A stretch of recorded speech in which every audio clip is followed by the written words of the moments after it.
So if Brian these are walks over. them, then we were afraid that we were in the middle, keeping the mom from getting the baby. And we didn't want to be in that situation. Tyler's moving right there. I know how it broke. Just let it sit like that.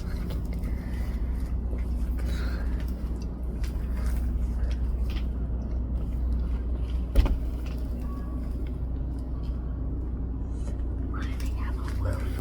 Because bobcats are very good at climbing on that tree ridge.